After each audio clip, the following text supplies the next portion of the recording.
I vow to cut off endless vexations. I vow to master limitless approaches to Dharma. I vow to attain supreme Buddhahood. Well, good evening to you all. It's interesting because you're going to be the benefactor of one of the lectures that I had planned, but was a choice between this particular lecture where Manjusri is talking to Vimalakirti, or the same Vimalakirti Sutra, but it was talking about how a goddess turned Sariputra into a woman. And so there was a unanimous vote that that was the lecture I was going to talk about at the retreat, which was actually turned out to be a really outstanding one. So this one went by the wayside. It's a part of the Vimalakirti Sutra. I've talked about the sutra before, and this sutra is incredibly profound. This is probably one of the most profound parts of it that's there. And this particular part comes after the Buddha asking many disciples to inquire about the health of Vimalakirti. And Vimalakirti was a lay person, a stay-home person, or householder, as Manjusri refers to him. But he was very, very eloquent, as eloquent as any of the Buddha's disciples. And when he asked to the different disciples to go and inquire about Vimalakirti's illness, none of them wanted to go because they said at a different time, Vimalakirti had corrected him on the Dharma and pretty much showed their level in a way that they were quite a bit ashamed of themselves. So they didn't want to go and get a second dose of that type of a medicine that Vimalakirti was offering. So, here's Vimalakirti, a householder, and he's kind of feigning like he's sick. And so everybody knows it's a trap going in there. But nevertheless, they have to at least acknowledge him as already the village people had gone there, not the village people from the 80s or 70s, but the people from the village had gone there, and all of the different people in the government had inquired about him. And so Vimalakirti put in his mind, I wonder why the Buddha hasn't sent anybody to inquire about me. So the Buddha was just kind of waiting for him to say that. And that's when he went through his whole list of different people, and nobody wanted to go. And so then eventually what happened was that he convinced Manjusri to go, even though Manjusri had his druthers about it. He'd rather not go, but he didn't want to disappoint the Buddha, because then who was going to go? The Buddha himself. So he sent Manjusri there with a retinue of people to go to Vimalakirti's house. And Vimalakirti at the time, through his own abilities and super mundane abilities, he changed his mansion into emptiness. So it was like if you open the door, then there was nothing inside except Vimalakirti lying on a bed. And so everything else was just empty. So if anywhere you look, you try to use your imagination, that there was nothing there. Like if you look, there would be nothing for you to see. Even beyond an empty house, literally it was empty. And so this is kind of interesting because it had plenty of room for Manjusri and his retinue to come in. And so this is the discussion between them. Now, Vimalakirti's illness is not the illness that we think, like he had a flu or bronchitis or anything like that. His illness is the illness of the sentient world. So it represents the sentient world. But now, because this is an advanced sutra, there is a distinction here in which is we're looking at this from the viewpoint that the illness is the samsaric world and the clinging to it. But on the other hand, all of those things are fundamentally empty. They're in, the exhibition of emptiness all around him. There's this fundamental emptiness there, so that we cannot separate the vexations, appearances of any kind or conditions from mind itself. And that is what the problem is with sentient beings, is they attach to the ego, the personality, the life and being, and all the manifestations that arise within mind. They see that to be something. They do not see it as conditional. They do not see it as part of mind. They see it independently in a dualistic way. And this was kind of the tenor and the main theme of the last retreat that I conducted at DDRC, was to look at things, contemplate directly via mind, without any kind of a dualistic way of looking at it, and to see directly that everything belongs to mind. So if everything belongs to mind, then everything is fundamentally empty, because there's not a part of it we can slice off and say, even though this is illusion, it's outside of mind. There's nothing outside of mind. It's there precisely because it was generated through thought. And this is a very, very high level approach to trying to get through this. So hang in there. It's going to be a little bit difficult, but it is quite liberating, let's say, without being liberating. So we'll go. So he goes to the home, and he says to him, householder, which is Vimalakirti, whence came the sickness of yours? How long will it continue? How does it stand, and how can it be alleviated? So he's asking him kind of the who, what, and where of if somebody was sick, how long have you had it? Where did it come from? How long are you going to keep it? Is there a cure for it?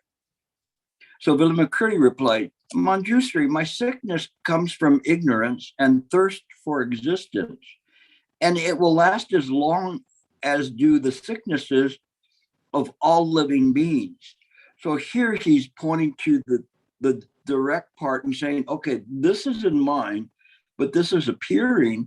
And as long as there's living beings there, it's going to be there. And so when he's kind of now introducing the possibility of a bodhisattva approach to this, and looking at how a bodhisattva would approach what's happening, knowing that these things are there. A bodhisattva now is someone who has an interest in alleviating this suffering of other sentient beings. We're all living beings, we're all living beings to be free from sickness. I would not be sick. Why? Manjushri, for a bodhisattva, the world consists only of living beings, and sickness is inherent in the living in the world. We're all living beings free from sickness. Oh, excuse me. There has a kind of a strange syntax here. Is we're all living beings free from sickness. The bodhisattva also would be free from sickness. For example, Manjushri, when the only son of a merchant is sick, both his parents become sick on the count of the sickness of their son. The parents will suffer as long as that only son does not recover from his illness. Just so, Manjushri, the bodhisattva, loves all sentient beings as if they were his only child. He becomes sick when they are sick and is cured when they are cured. You asked me, Manjushri, whence my sickness? The sickness of a bodhisattva arises from great compassion. So it's a very interesting way of approaching it and saying the bodhisattva is sick because other sentient beings are sick. And the interest in that suffering is the interest of a bodhisattva. So there's no dualistic aspect to this. It's quite unique. It's quite incredible because it's defining what a bodhisattva is, what a bodhisattva is doing. And the bodhisattva, and this again is this major turn in Mahayana, where all of a sudden there is an emphasis on bodhisattvas, which wasn't there in the Theravadan. There's now this emphasis on bodhisattvas. There's a less of an emphasis on reaching nirvana and more of an emphasis on delivering innumerable sentient beings, albeit these sentient beings are illusory in nature. So their sickness is illusory, but their sickness and all of those sentient beings, even though they are transient, constantly changing, they belong to mind. And this is a way of looking at it to see it clearly in a very ingenious manner in which to approach it and say, these bodhisattvas are sick because of all these there. And so they could have a choice of entering nirvana, but they voluntarily choose to come back into the samsaric world. And just like Vimalakirti are in the sick world that's here. This world is this way only because people attach to a life and being, a personality, or an ego. So it's quite interesting here because it's really setting out what this function of mind and how mind should be viewed, and it doesn't exclude all these other aspects. That's why it says it should not be considered sacred nor profane. So we continue.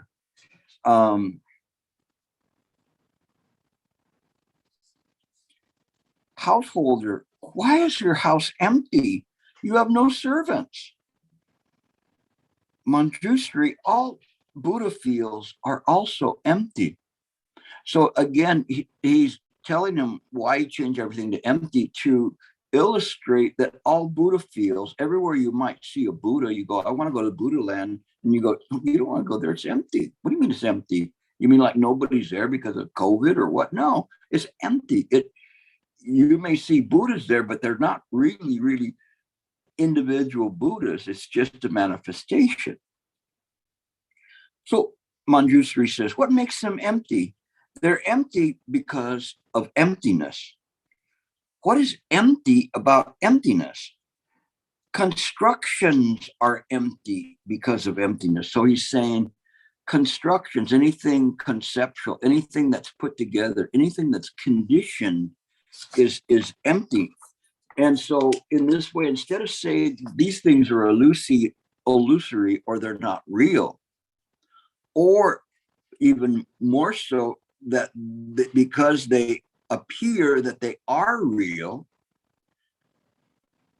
Mahayana thought changed all of that from, instead of being everything is real from the Abhidhamma approach, to everything is fundamentally empty.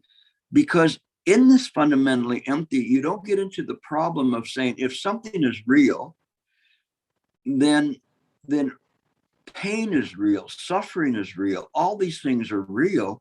Then how can you ever remove them, or how can you ever do anything? It doesn't fit.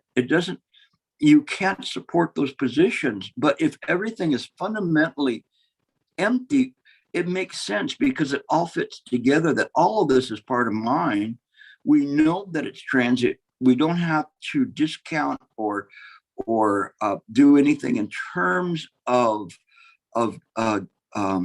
getting rid of samsara. We just have to understand from where samsara comes from, is from this clinging and hanging on to these notions of a life and being and the samsaric world.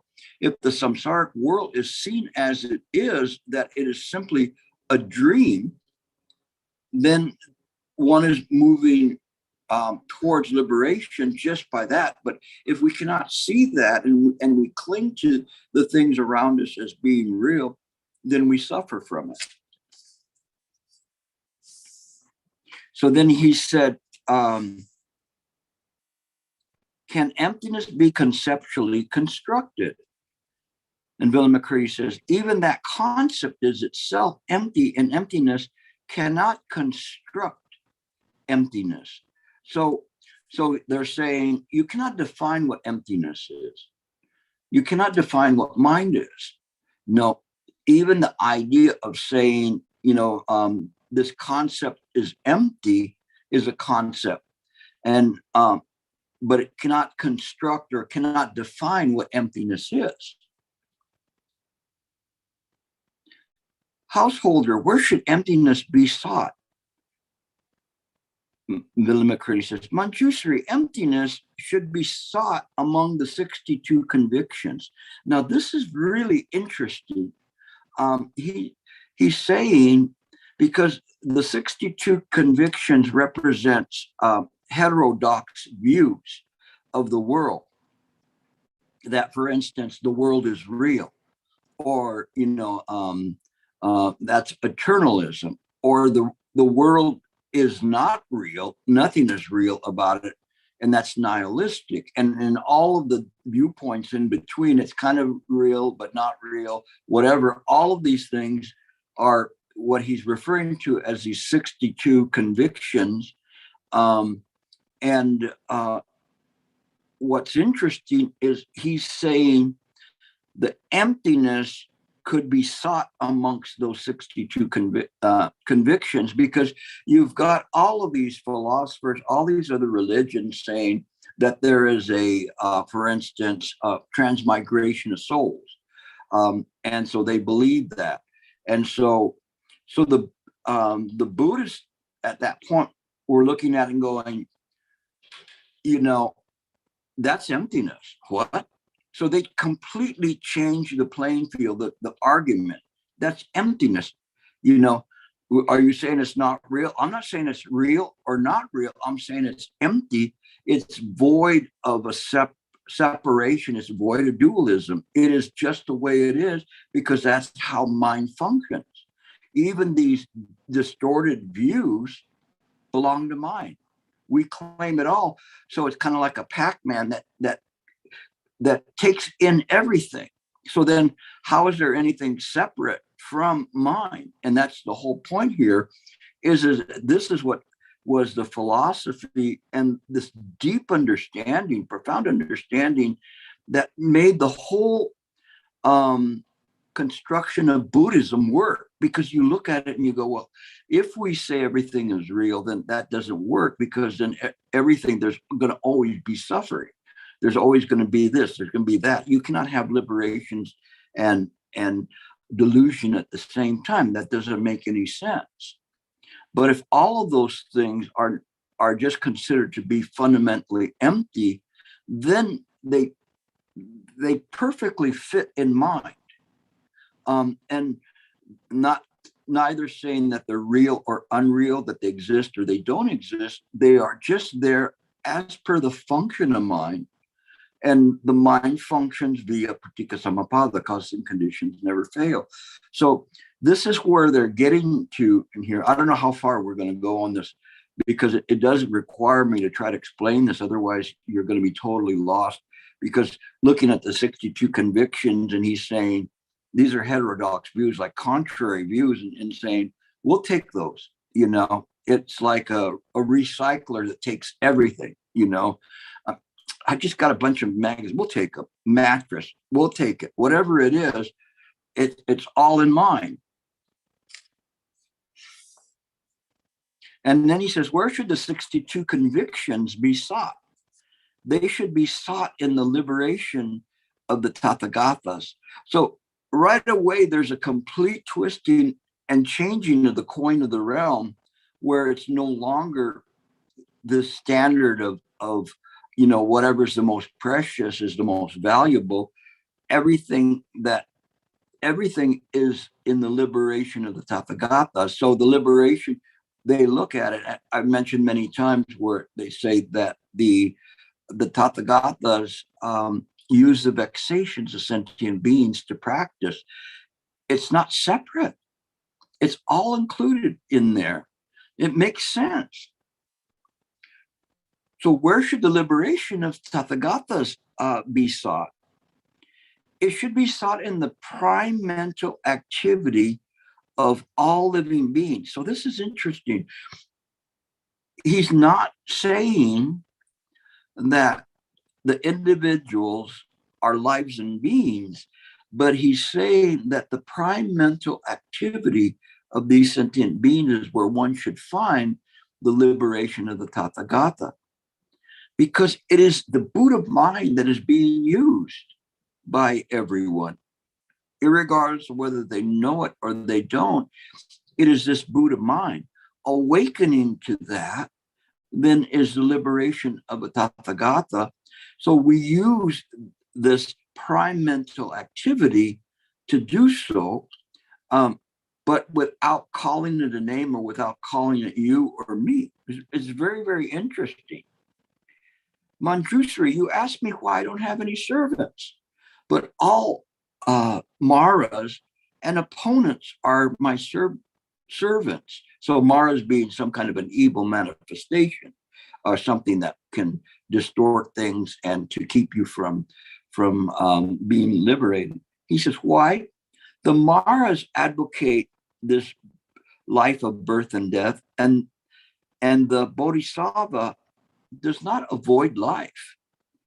If the Bodhisattva would avoid life, when the Bodhisattva had reached a full awakening, they would just go somewhere else. They don't need to come to samsara. This is not a great place to come, and we kind of wonder, how come we never see the aliens? They kind of buzz by and we never see them.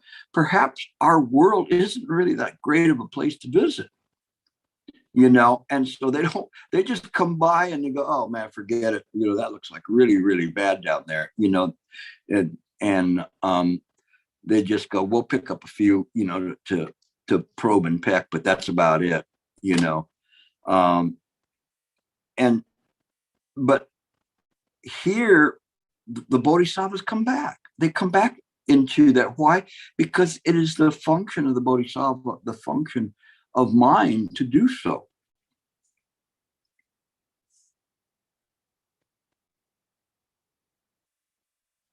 The heterodox opponents advocate conviction. Remember, I was telling you the convictions mean some kind of a contention that there is something either nihilistic or eternalistic or whatever in between. And the bodhisattva is not troubled by convictions. Therefore, all Maras and opponents are my servants. So it doesn't matter. It's like, okay, fine, these things happen, but it doesn't change the idea of what mind is. Householder, of what sort is your sickness? Now he's asking him, why are you sick? And he says, it is immaterial and invisible. Is it physical or mental? It is not physical, since the body is insubstantial in itself. So he's looking at it and saying, all right, the body, it wouldn't be a sickness of the body, because the body itself, it's going to be gone anyway. So how could that be any kind of a lasting sickness? Now he's changing this around and changing it to a true sickness versus an imaginary sickness of a sentient being body. It's very interesting. So we're looking at this and saying, Buddha goes to Buddha for a checkup, and they say, I see what your problem is. What's your problem? You're sick. What do you mean I'm sick? You have all these imaginary illnesses in you. Huh? But the Buddha knows that. The Buddha knows that there's imaginary illnesses. And so this is just being stated for us look at it and to contemplate this profound meaning of this. And I'm doing my best to try to explain it to you, because it's not so easy, but just kind of hang tight and see what you can pick up. Since the body is insubstantial in itself, it is not mental, since the nature of the mind is like an illusion. Here, when he's saying the nature of the mind, he's talking about the mind in a sentient way, in samsara. It's like an illusion. So if anything, you would be sick of a non-existent dreamlike illness. Householder, which of the four main elements is disturbed? Now he's referring to, in the ancient terms, they had earth, water, fire, or air. Manjusri, I'm sick only because the elements of living beings are disturbed by sickness. So very interesting, because he's saying, I'm sick because the elements of sentient beings, this manifestation of a dream, is disturbed. It's not a good dream, and it's a dream, and that's causing the problem.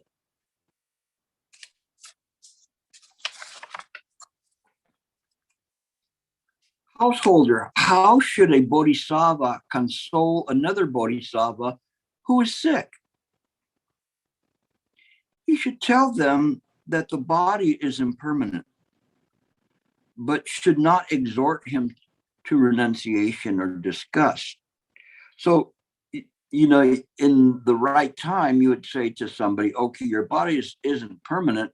And the way I do that is I just say, if you want to argue about this, come back in 100 years and we'll have the debate.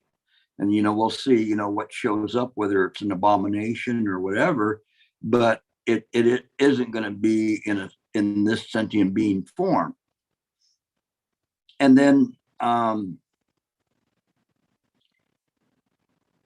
he should tell them that the body is miserable, but should not encourage him to find solace and liberation, like just to try to ignore the body and then try to be liberated. This is a very subtle thing, because the difference is it's kind of like acquiring another attachment versus penetrating via the clarity of the mind to see exactly what's happening and understanding from where this sickness comes from.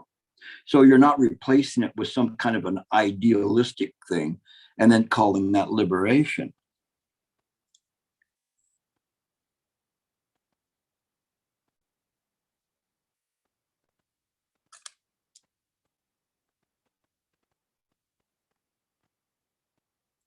But the living being should develop that body is peaceful, but not seek ultimate calm. He should urge them to confess their evil deeds, but not for the sake of absolution. And this is kind of an interesting thing, because this idea of absolution here presupposes that there is an individual life of being, rather than looking at this and saying, okay, I confess that I'm doing this. I confess that I'm adding to this dream, but not necessarily saying, have mercy on me. Let me become a better impermanent sentient being. That would not make any sense. So it has to do in terms of the liberation of sentient beings overall.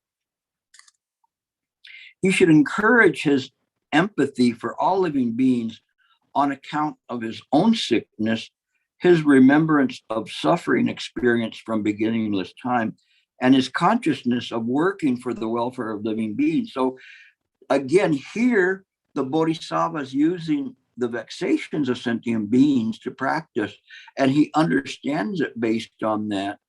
And so he developed a consciousness, which we call karuna, to benefit sentient beings. And this is this consciousness, you could call it, of compassion.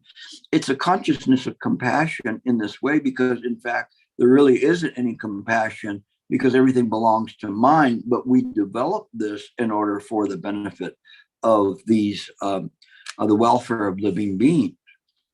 He should encourage him not to be distressed, but to manifest roots of virtue, to maintain primal purity and the lack of craving, and thus to always strive to become the king of healers who can cure all sicknesses. So he's saying, if you are practicing this way to maintain this primal purity, the primal purity is mind itself, and so he's saying that there's no craving there. If one simply had the realization everything is the Buddha mind, what would there be for them to crave for? When we talk about the wish fulfilling gem, it's not some gem that one can get and go, oh, it's like winning the lotto every day. I can ask for, $5 million and spend it in one day, or I can do this, or I can do that. The wish fulfilling gem is one that says, I don't need any of that stuff. I don't even need the eye. And that is the liberation.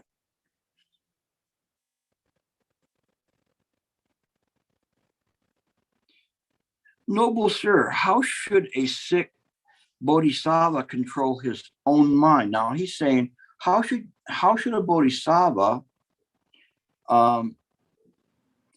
control his own mind? If he's sick, what does he need to do?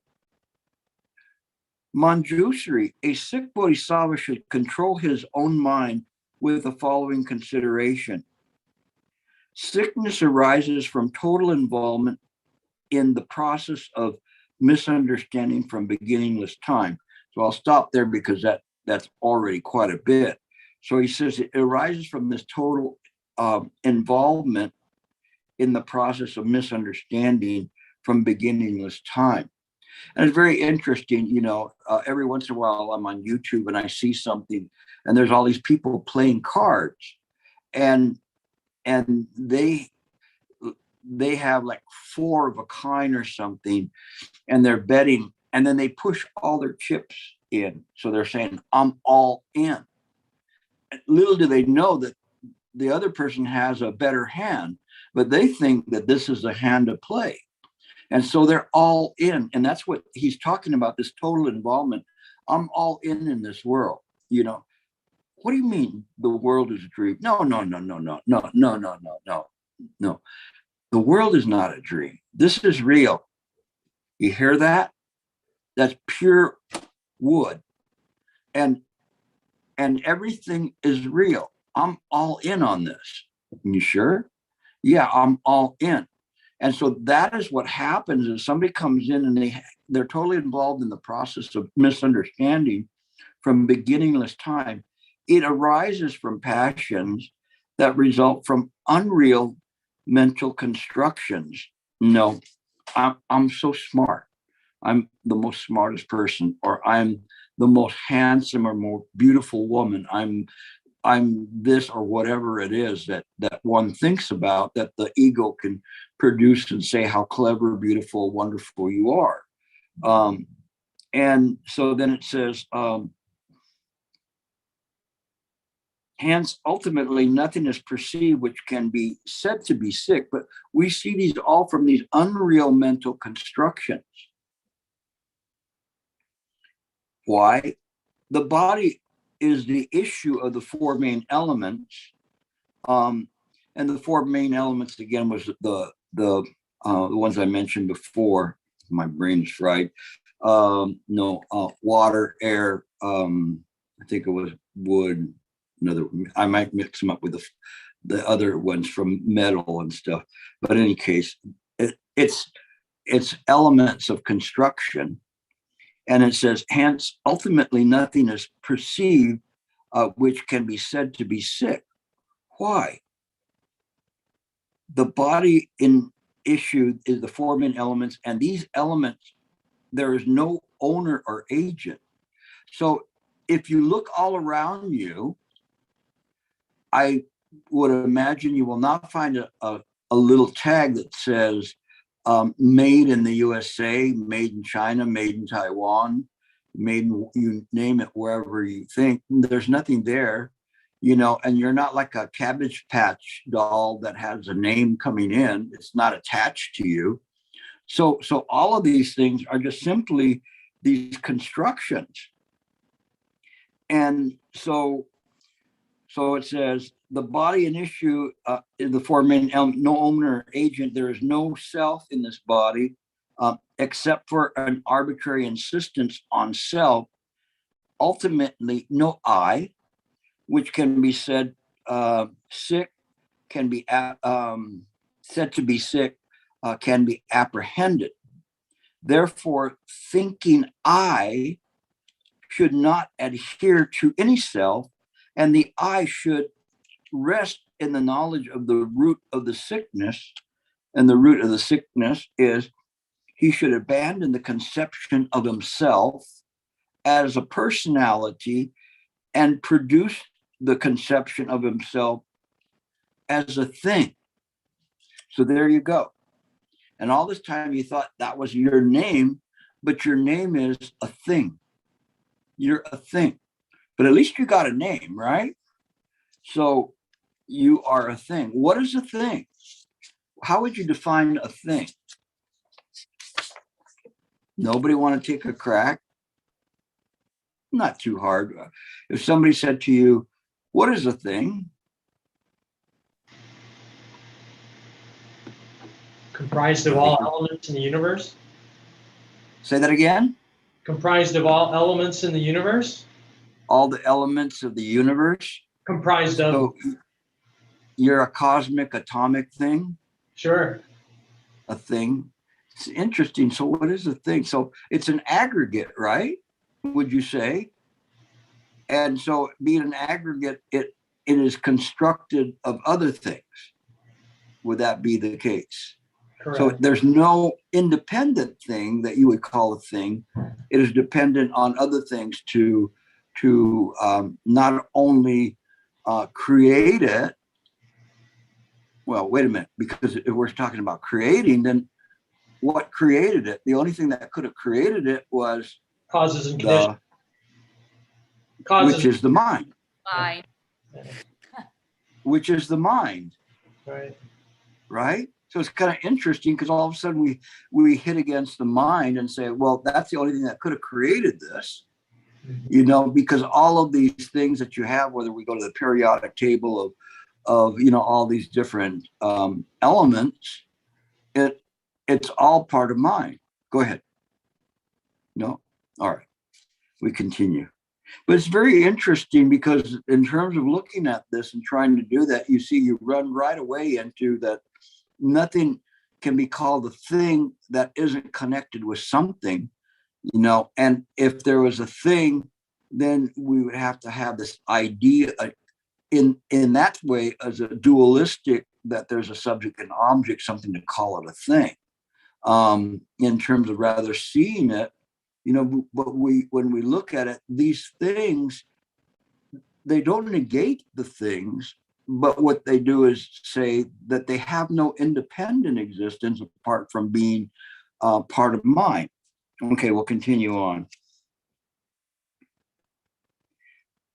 Therefore, the thinking I should not adhere to any self, and the I should rest in the knowledge of the root of illness. He should abandon the conception of himself as a personality and produce the conception of him as a thing thinking. This body is an aggregate of many things. When it is born, only things are born. When it ceases, only things cease. So only things cease. So you look around your room and you say, is any of the things in your room going to cease? Yeah, all the stuff that's there, whether it's a painting on the wall or whatever, the light bulb, you and you too, you're going to cease. These things have no awareness or feeling of each other. It's very interesting now, because now he's saying that these things have no awareness or feeling of each other. When they are born, they don't think, I am born. And when they cease, they do not think, I cease. They don't have that. I don't know how many people, when they die, they just go, that's it, I'm over. There's nothing more here, throw me in the recycle bin or whatever, but there's no longer me. No, they're gasping for air and going, please, whatever supreme being, take me.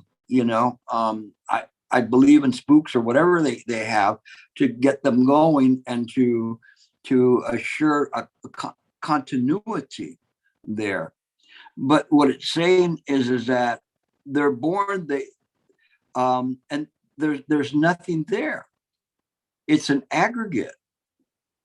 Furthermore, he should understand thoroughly the conception of himself as a thing by cultivating the following consideration.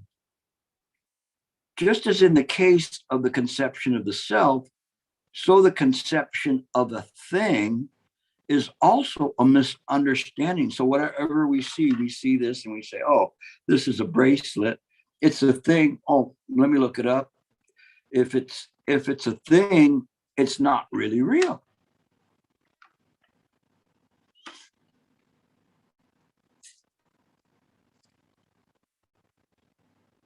And this understanding is also a grave sickness.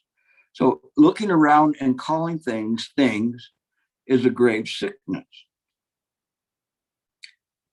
I should free myself from the sickness and I should strive to abandon it. What is the elimination of the sickness? It is the elimination of egoism and possessiveness.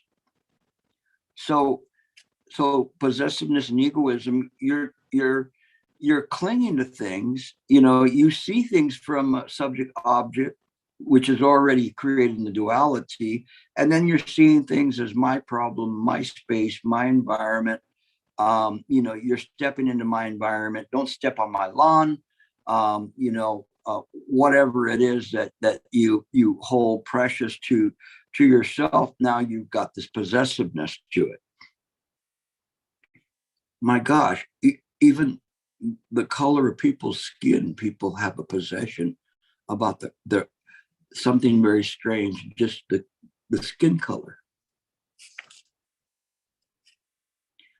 What is the elimination of egoism and possessiveness?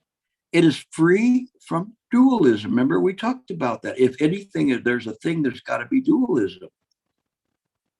What is freedom of dualism? It is the absence of involvement with either the external or the internal. And this is interesting because they're using the word involvement, meaning that one's playing along with everything.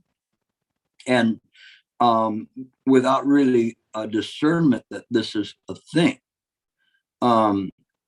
What is the freedom from dualism and absence of involvement with either external and internal? What is the absence of involvement with external and internal? It is non-deviation, non-fluctuation, non-distraction from equanimity. And so where we strive when we sit to meditate is we strive to reach a point of equanimity in the practice. So the point of equanimity in the practice is this point where there's nothing that sticks out, nothing that's needed, nothing that we want to throw out. We are just there directly contemplating the method in the present moment. We're clear about it. So then when we get off that cushion and we look around and we see the environment and we see all these things, and maybe the rising of our ego, and say, anytime my ego arises, I mess the things up. So nobody today has had their ego arise and messed up a moment in their life, right? You've all lived the perfect day today? No? Yeah. So the thing is we have to see that. That's why they call us practitioners, because we see that and we say, yeah, this and this was messed up or whatever.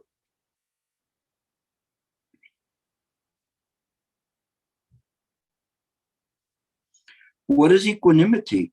It is the equality of everything from self to liberation. So very interesting, from self to liberation, they don't distinguish and say, if you have an ego, that's separate from what? Liberation? What is liberation? It doesn't even make sense to say liberated, right? Because if a thing is not really a thing, it's just mind, what is there to be liberated to? And if ego appears just simply as a dream and it has no lasting subject to it, then how can it be different from liberation? Because isn't liberation knowing that it has no lasting subject? And liberation is the only exist because there's an ego. If there was no ego, there would be no liberation. What would one be liberated from? There would not even be a one to be liberated from. This really makes incredible common sense. I mean, it's really amazing, but it's hard because when you read this, boy, it just bangs at you and bangs at you and bangs at you, and you got to slow it all down. You have to slow it down to be able to see what they're saying. Otherwise, you miss it and you just go, oh, that gave me a headache. It sounds so good, but I don't know what I read. But when you slow it down and you go, wait a second, this makes sense. How can we have an ego and liberation be different? If they're both transient, and the liberation is dependent upon the ego, all of those things are just mental constructs.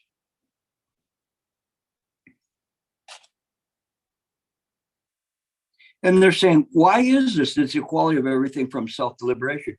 Because both self and liberation are void. How can both be void? How could they not? It makes sense now. As verbal designations, they're both void, and neither is established in reality. There's no ego. And if there's no ego, then there cannot be any liberation because there's nothing to be liberated from. That's not real. Therefore, one who seeks such equality makes no difference between sickness and voidness.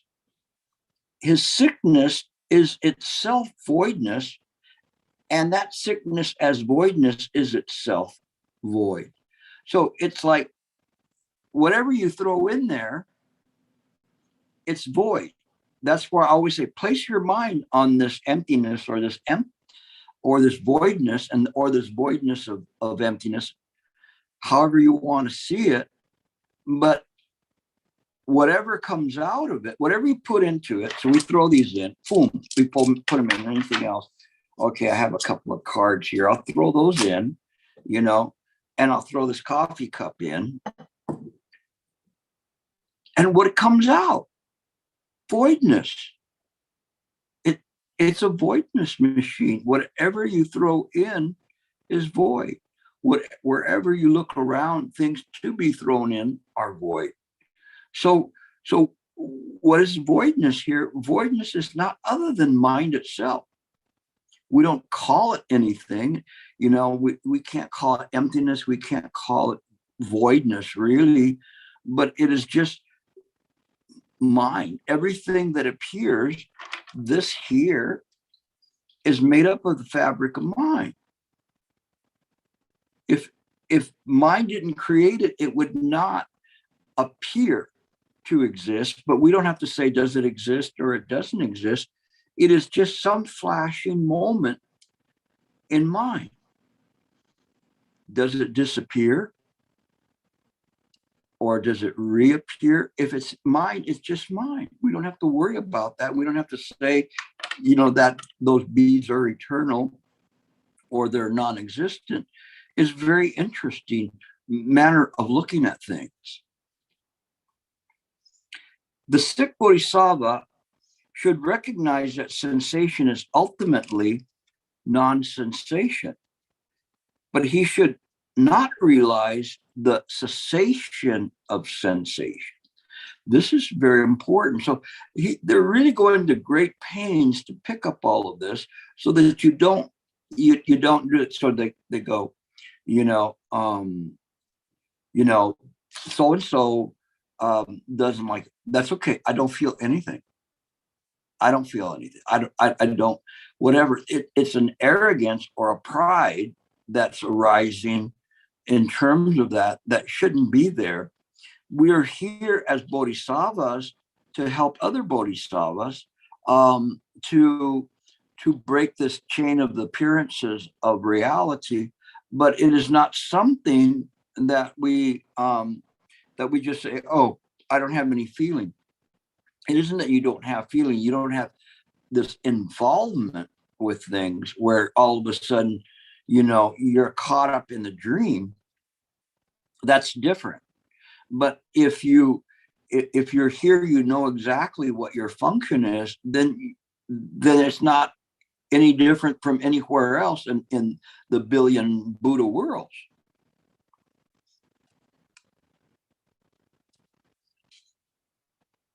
Although both pleasure and pain are abandoned when the Buddha qualities are fully accomplished, there is no sacrifice of the great compassion for all living beings living in bad migration. So even though we abandon pleasure and we abandon pain, we don't throw everything out. We maintain this great compassion. Thus recognizing in his own suffering the infinite sufferings of these living beings, bodhisattvas correctly contemplate these living beings and resolve to cure all sickness. So they correctly contemplate.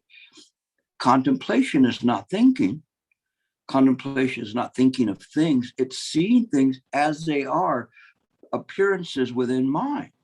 So this is going directly to it and challenging the ideas of these 62 convictions or whatever that are out there, saying these heterodox views saying that things are real or not real.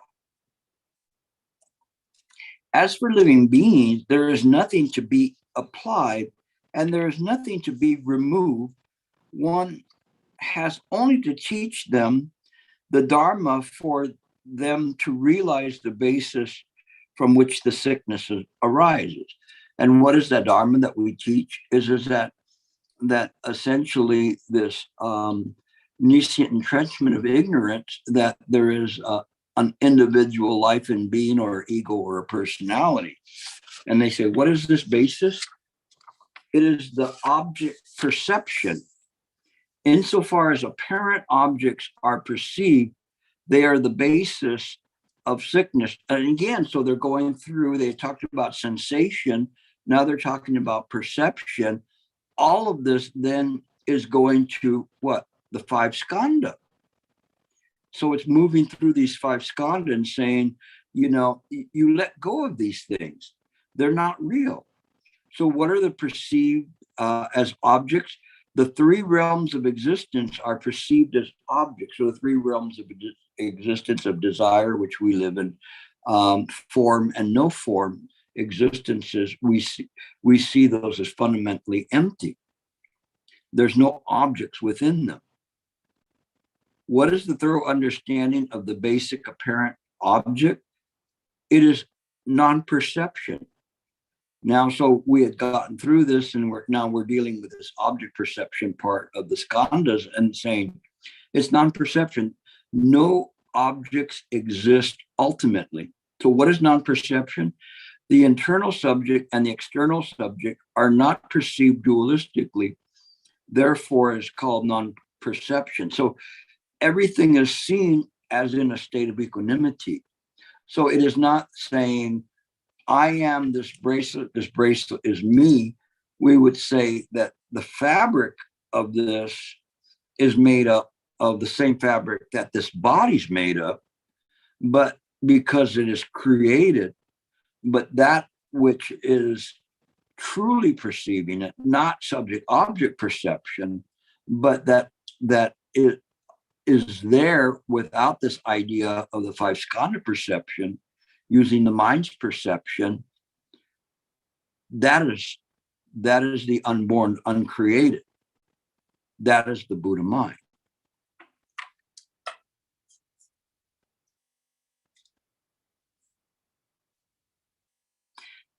Manjusri, thus a sick bodhisattva controls his mind in order to overcome old age, sickness, death, and birth. Such Manjusri is the sickness of a bodhisattva. If he takes it otherwise, all his efforts will be in vain. So if he looks at it from a different viewpoint, other than seeing it as it is, clearly that it is mine, and then no matter what they do, whatever you do to sit to meditate, you cannot get there. Because where are you going to get? You're sitting there to meditate to achieve some mental state, some experience that would result in you being enlightened, and having your photo taken with the Buddha.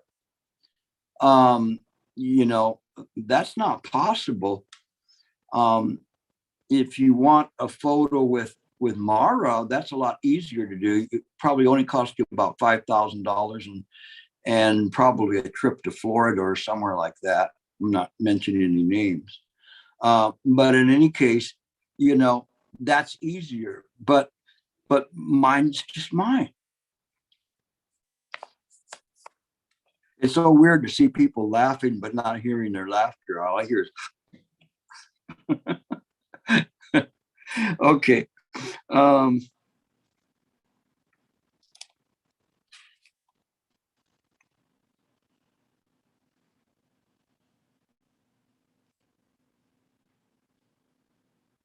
So then it says, the sick bodhisattva should tell himself, just as my sickness is unreal and non-existent, so the sicknesses of all living beings are unreal and non-existent. Through such considerations, he arises a great compassion towards all living beings without falling into any sentimental compassion. This is very, very important because I see this a lot, especially in the retreat. So people will come in there cry and they go, I feel so sorry. I feel so sorry for sentient beings and they're this way and they're crying, and I'm going, that's sentimental compassion. That's what I call the little baby dead raccoon. So the little baby dead raccoon compassion is you see a little baby dead raccoon, and it has its little mask and little white stripe on the tail and cute ears.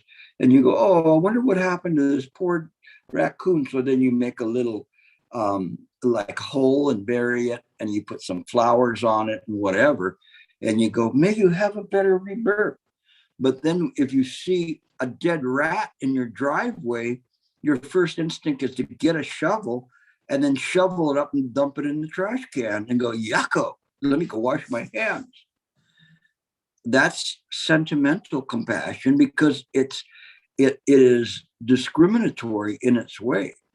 But when we truly have compassion, it is in a state of equanimity. It sees everything in this way, and all of the constructs of things we see that there is suffering, and that not only that, but what we see is a lot of people who have lived a very, very bad life, that their suffering is going to be incredible. They're going to have to pay for all of that. If people have caused the death of people, that's a big one. That's going to take a while for them to remove themselves from the hell realms, because it has to be paid off. Everything in mind is natural. Everything balances out. This pratika samapada, cause and conditions never fail. It balances that way. So when you see somebody that's really messed up, you see, wow, it's going to take them a while to do that. When you see the people with a pyramid scheme, there was one recently that passed away. But I mean, it's going to be a while before that person gets up, because you think of how many million people were cheated, and how many millions of dollars that have to be paid back. Somehow they're going to have to pay that. That's going to keep the the heater on in hell for quite a while. I mean, that's just the way it is. But if you have this great compassion, even that person you have compassion for, you hope that they at some point will awaken and maybe awaken and then go, wow, I'm really stuck here. But then they'll realize, well, the reason I'm stuck here and the reason these things are happening to me is this and this and this. Great compassion that strives to eliminate the accidental passions does not conceive of any life in beings. So here we go again. It doesn't conceive of life in beings. Why? Because great compassion that falls into sentimentality, purposive views, also exhaust the bodhisattva in his reincarnations. It's kind of interesting. But the great compassion, which is free from involvement with sentimentality and purposive views, does not exhaust the bodhisattva with all his reincarnations. He does not reincarnate through involvement of such views, but reincarnates with his mind free of involvement. And so here, if we see the baby dead raccoon, we are creating this kind of a limited compassion, sentimental compassion, which then we cannot perpetuate into a continual reincarnation in the future for the delivery of sentient beings. But if it's unbridled compassion, then that compassion itself will be the cause for the rebirth in future lives to carry out the vow. But the other one, the vow will be exhausted very quickly because it's making distinctions. And so it does not perpetuate this great bodhicitta. Okay, I think I'm going to stop there, and because there's still a ways to go. Let me see. Yeah, probably about a few more pages, but I think that this helps you if you see it and you understand that this is a way of looking at things without looking at them from an individual point of view. It takes time. It's not something that you can get right away. It may bring you to a realization, or it may be the purpose or the cause of a realization in the future. But this is what we call right view. It is the right view of how we see things, not the viewpoint of that makes this dream world a real world. And that's what's important, is that when we no longer have it as a real world, then we see things as it is. And we should say as it is without the it with it. It's just the thusness. And so when we sit with this way, there's no thing. So we just contemplate the method. The mind just by its own nature wants to relax and stay in one place. It is just this way. So hopefully this will help you. It may have some questions, so I'll open it up for questions.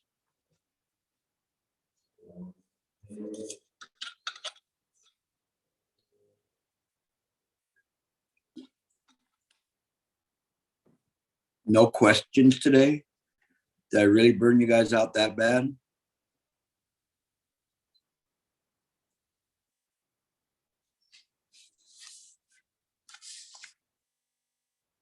Michael, to take a crack at it. But Wendy lifted her hand first, I think. All right.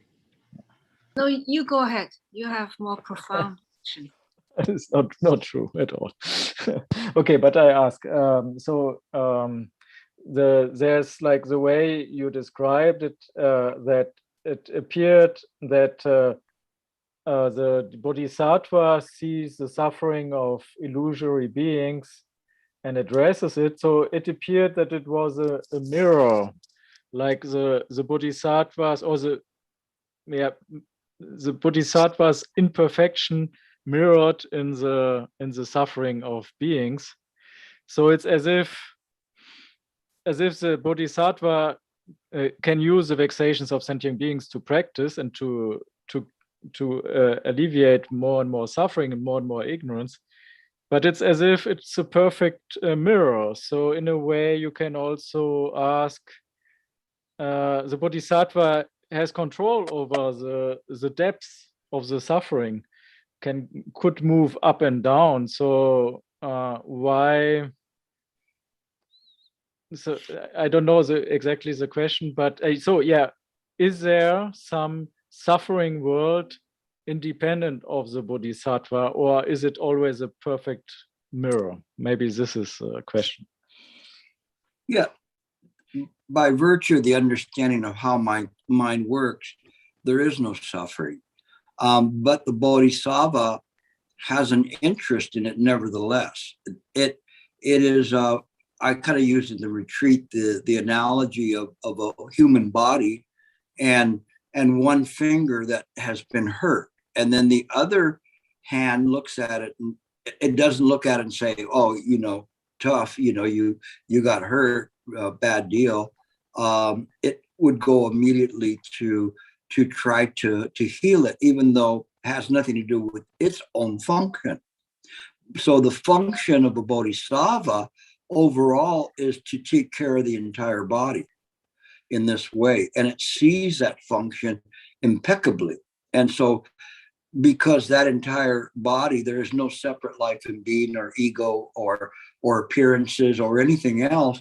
It belongs to the body, and it's that perception of mind, without calling it perception, that knowing aspect of mind that enables it to do that. So it doesn't function like a separate organism as much as it functions from the very understanding or awakening that within all of these sentient beings, there's still the Buddha mind. The sentient being, we can't save the sentient being body, but the mind can be released from being trapped in a dream that's causing suffering, and essentially this dream factor, which is producing body after body after body to be ground up. Okay, there was another question. Wendy? Good. Yes, thank you.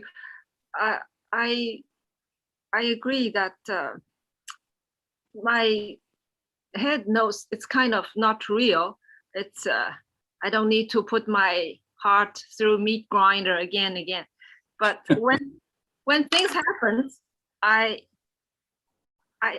just can't help it to feel so involved. Although I try to tell myself it's not real, but how to really do it, be able to in life. Thank you. Yes, spoken like a true sentient being, or I should say a true illusory sentient being. But it is difficult, it feels like you're swimming up current because there's so much habitual patterns that are there. The way that you do it is twofold. The first one is to see clearly what is arising, knowing that all of it belongs to mind, that everything that is appearing in this world is a product of pratika samappada. That's the part that is important to be able to see in order to begin an awakening. The second part is to make a vow to deliver sentient beings. So that's what Shifu said, that to vow to deliver all sentient beings is the initial generation of the bodhi heart or bodhicitta of a bodhisattva. So we have to make this sincere a vow. And when we do that, then it helps us see things very clearly.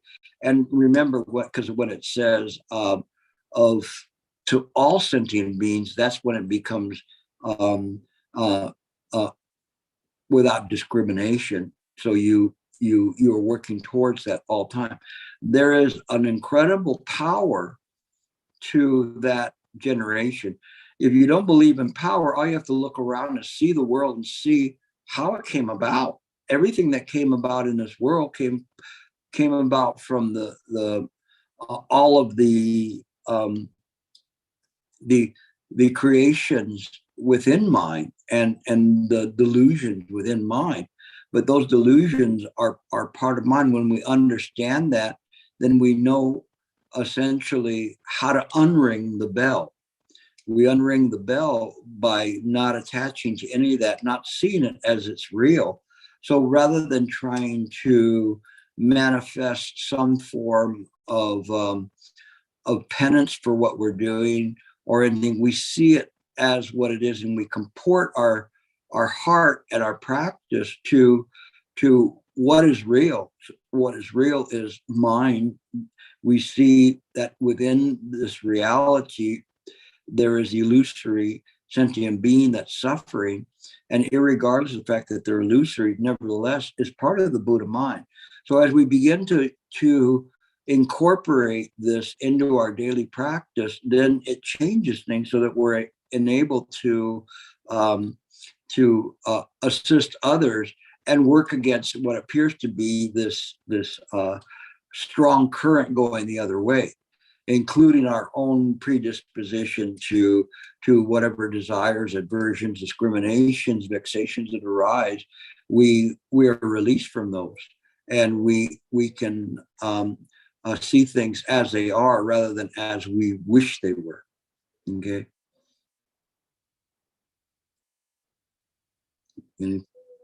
Anything else? This was a tough. Yeah. Angela has a question. Sorry. Okay, Angela. Yeah. Hello, Gilbert. Hello. Amitofo. Yeah. Good to have the class again. My question, I guess, is quite similar to Wendy's, but I'll probably ask it again because you may have a different, angle to reply. So my question is about this non-perception that it says in the sutra that the internal subject and external object are not perceived dualistically. Therefore, it's called non-perception.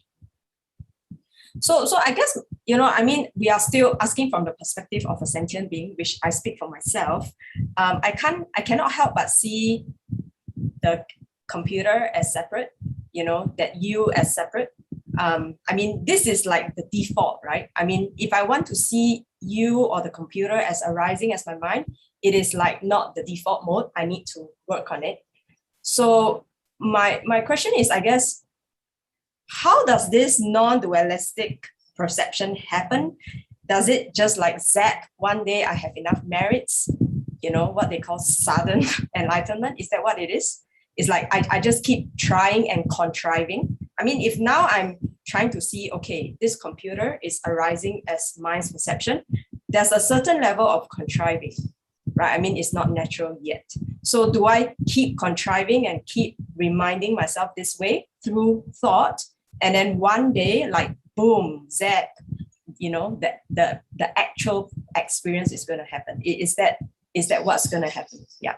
So I'm asking, how do we reach that non-dualistic non-perception from my current, seat as a dualistic sentient being? Yeah, thank you. Yeah, all these questions have been good questions. The thing is that it can come quite suddenly or it can come very slowly via the practice, but we continue to maintain and see the world as it is. We see that the everything that's arising is connected. We see that connection in the present moment. We see that there is appearances that come up, and we turn the mind's eye inward. So we no longer are using the perception that's connected with the five skandha of form, sensation, perception, volition, consciousness. We don't use that. What we do by turning the mind's eye inward, it's mind perception, but without the meaning of perception as we know it. This perception would be at this very moment, you would know your body. You would know what position it's in, what it's wearing, the sensations in your body. You would know it perfectly. And the same thing is when we turn our mind's eye inward to see things, everything is the Buddha body, the Dharmakaya. And we use the Buddha attention or awareness, this contemplation, which I think I mentioned in the retreat as non-conceptual wakefulness to practice. So non-conceptual wakefulness comes from the treatise of distinguishing nature by Maitreya. I think it was the Dharma Dharmata Vibhaga. That's a handful. But that sutra talks about the non-conceptual wakefulness, and that using that for your practice, because this wakefulness is the awakened mind. And essentially it comes up from the ability to see things as they are, not as we are coloring them. So we put our own little color. Oh, thank you. Somewhere Eon found it. That's good. Was I close with the name? Yeah, it's like Dharma Vibhaga. But in any case, that's the most important aspect of it, is this non-conceptual wakefulness that you use. So you're awake, but you're not creating conception of things. You're seeing it as it is, that in the present moment, mind is appearing in accordance with cause and condition. Okay, that's all. Do that. It may be sudden, it may be slow, it doesn't matter. It will get there. Cause and condition never fail. Okay, good question. Algo más? Something more?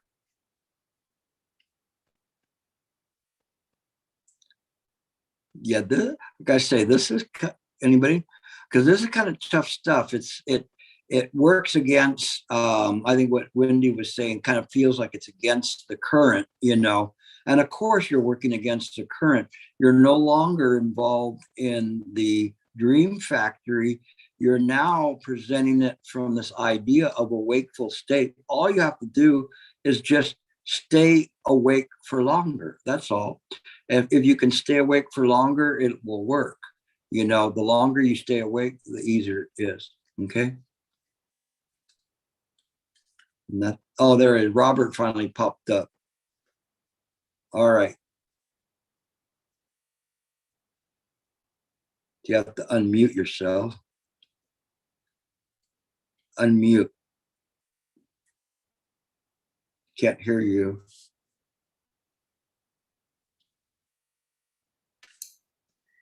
Oh, hi. Yeah.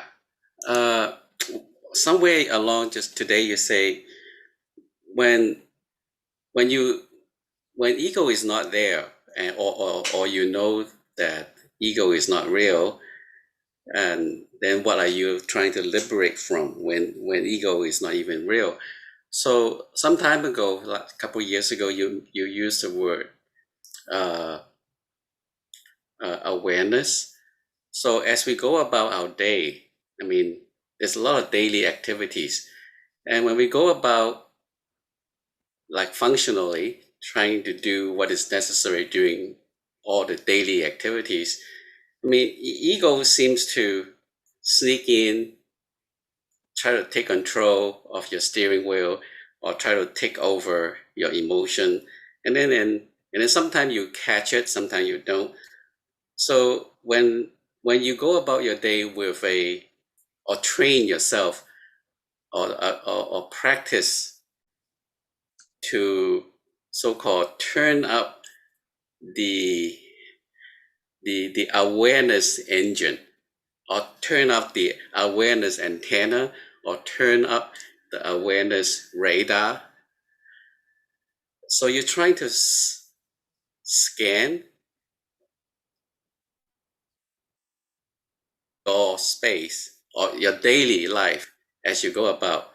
And as we scan them, and then when we catch the ego, sometimes you just can't, the forces is so strong, you can't really suppress.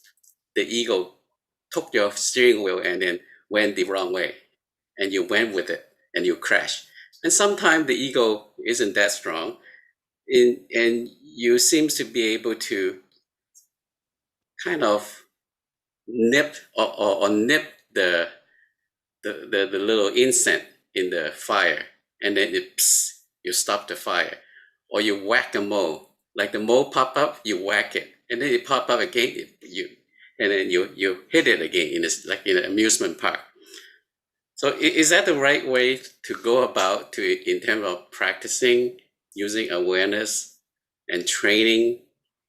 Like trying to see how often ego is trying to sneak up behind you, in front of you, side of you, trying to take control of your daily practice life. And I mean, is that the right way to go about? Because it is, sometimes it can be quite, can be very tiring, can be very rewarding. It can be very frustrating when so-called your mind got defeated. You're trying so hard to free yourself from the control of ego, and then sometimes you just collapse, or you're so tired, you had a really bad day, and you kind of throw your hands up and you blow up. You have a big blow up, and then as soon as you blow up, you notice within 2 seconds you say, "Oh my God, that ego took the steering wheel again." I mean, is that the right way to practice, as far as to quote quote liberate from nothing, liberate from emptiness? I mean, liberate yourself from nothing to liberate from, but you have to liberate away. Yeah, it's interesting. Don't listen to Robert. It's a Robert virus of the ego kind that's trying to spread throughout the whole internet that he's doing. And the thing is that when we talk about whack the mole, that's a basic thing just to try to stop the baby from crying, to see that things are coming up in mind. Later on, you just use your awareness. Your awareness is all around you, so it can see when the ego is sneaking up behind you, which is what it normally does, is it comes in under the guise of cogitation. And so it just shows the past. I belong here, you know, I'm mine. No, you're not mine. You're ego, you know. And so you have to begin to recognize cogitation, recognize mind, and recognize ego. Mind is aware and it contemplates, and ego is constantly wanting to continue thought and create the stream of thought. Mind doesn't need to. Mind, moment to moment, makes decisions as to what to do next based on mind, which has more access to information than what the ego has. And the ego normally relies upon vexations and discriminations and desires and habitual patterns to make decisions, where that's not made in the mind. So it just takes time for you to kind of adapt to that, realizing, okay, we're going to see all this stuff here. We don't have to become overwhelmed by it. You know, we see the things that are arising, and it doesn't matter how many of them arise, they're not going to affect us. The mind is settled, and then it'll work very well the way it is. Okay. So just you kind of go to your practice well, you know, don't feel like you need to make the mind blank. You don't need to make the mind blank. All you need to do is just let the mind relax in the present moment and go that way. You don't have to stop thinking. You just have to stop the thinking that leads to this stream of consciousness. Okay. So you'll get there. Somewhere along the line, you something happened, but you'll reel it back in. Okay. Yeah, I mean, it's difficult because we're operating on these kinds of things that we think that that we have to do or that we exist, but it isn't in that way. So I think you'll be fine. You know, you just kind of go back and reread this, and I think it'll tell you where you should be. Okay. All right. So the Rock had a question. Rock Tan. Rogue. Okay. Yeah. I see him like there. Go ahead. Hi, it's Roger actually, but that's a short form. Amitofo. Amitofo. I was listening to what Robert was saying. I thought I'd share something I noticed. I think Robert was saying that while he is watching, well, there is awareness watching, but that awareness watching seems to have another persona, another personality that is happy when he's successful, not happy when he's not successful. And again, he says that it's like this guy whacking whatever is coming, and then there's Mara. It seems like while he thinks he's watching, he's creating like another watcher watching. And that watcher again is reacting. So there was one time I noticed that, and when I looked at both, and I realized that both is empty, and immediately both the watcher and whatever is going on, that Mara or whatsoever, kind of fizzles off. And while everything is still going around, all the experience is going around, you are now, whether it's emotions you feel in the body and whatsoever, and even the watcher and being watched whatsoever, seems to be like a moving going in front of you. And where it's beautiful is that sometimes you can just put your hand in and say, yeah, let's do this a little bit, and then let's see what happens again. So is that something that Gilbert, that you have kind of experienced too? That's one. Then my question is, well, to a certain extent, I can understand, watching your own phenomenon, but their problem is that you're also interacting with another person. And sometimes when I'm interacting with somebody that's fighting with me, I'm in a corporate fight right now. And every time I see, the first thing that comes to my mind is, I understand what you're trying to do. And it's quite sad that you're planting all this karma along the way. I'm trying to accommodate, but unfortunately, I have my stance I have to take too. And you're watching this, and I'm not judging even myself for taking that stance, right? But it's not comfortable sometimes. In most times, especially it's in a fight. So is that something that is in line with our practice? Or should I say, do what Robert does, let's take the hammer and whack. This is wrong, this is wrong, this is wrong. We shouldn't do this.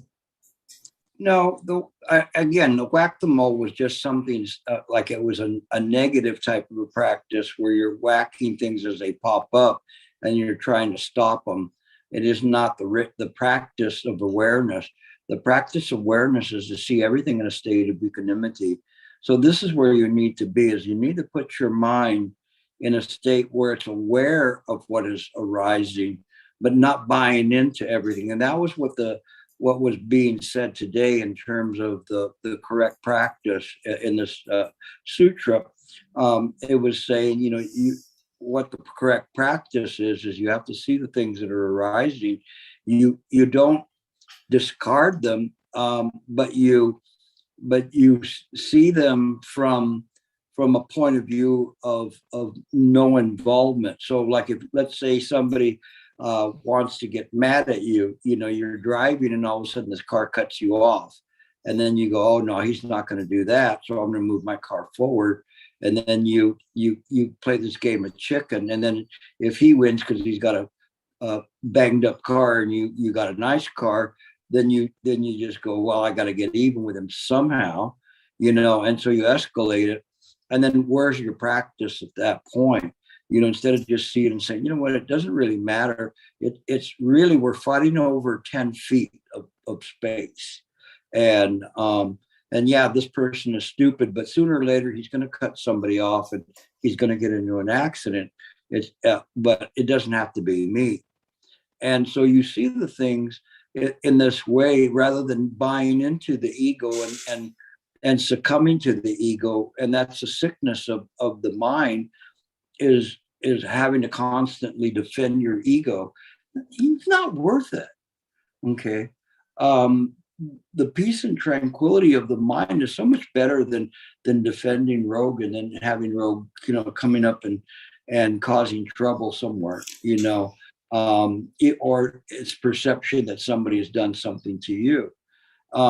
You're better off just simply seeing everything in a state of equanimity, being aware of it, letting it go all the time. Just let in the mind, let go of all the things that give rise to some kind of sentimentality or emotion, or some kind of vexation. The more you let go, the easier it becomes, and if you buy into that and you buy into the anger, then you mess things up. It never fails. You mess things up, okay, one way or another. You're going to push your car forward till you hear crunk, and then the guy gets out, and he's 6'10", and then you go, uh-oh, that's going to be a sad thing. But that's something you probably should have figured out before. You played a game of chicken with somebody, perhaps maybe you would holding that upper card, unless you have a revolver in your car, and then you quote unquote win until they haul you away for shooting the guy. And that, unfortunately, that happens all the time. I mean, and there's more and more people that are doing it. So you have to be just careful, calm down, see things clearly. Don't buy into the self. The self is going to tell you a bunch of stuff. You don't need any of that. Just whacking the moles, or some mole's going to whack you along the way. So just be cool about it. Practice. Let everything appear as it is, and understand there's cause and condition. In the present moment, you have to make a decision as to what you're thinking, what you're going to say next, and what you're going to do with your body, speech, and mind. Moment to moment, you have that choice. That's what's great about it, because if the moment before you messed up, then now you have a choice to set it right. Of course, karmic conditions might have been such that the ego really got you into a big problem, and saying you're sorry might be too late at that point. But at least you have a chance from that point on to do it. And every time you see the ego come up, just simply just come back to this awareness, and you'll live your life a lot easier. Mark Twain, he said, life would be abundantly more easier if you began at the age of 80 and worked your way backwards. Because by the time you're 80, you have this wisdom about things, that things don't bother you as much, as they did before. But, at your young age, machismo can come into the picture. All sorts of different things can come in terms of the ego. But at 80 and you're working your way back, you're not such a big thing anymore. Your biggest concern is how not to stop farting. Okay, so you'll get there. You'll see. You go, oh my gosh, I got the running farts. But there's no big thing. That just comes with the territory. The alternative is worse. So it's okay. All right. I think that's about it for today. Thank you all. Thank you, but we won't tell others your secret. Okay. Don't worry. I had a judge that was a real dear friend of mine, and he did a lot of mediation, and he always had that problem of the running farts, and at some point you just kind of give up on it, and you just go, that's just, the car going by the backfire or whatever, you just know that that's going to happen. So, we'll all get there. All right. You all take care, stay safe with the things. If you haven't gotten vaccinated, I'd say, why not? Please get vaccinated, and tell people to do that. Our lives and our country depend on it,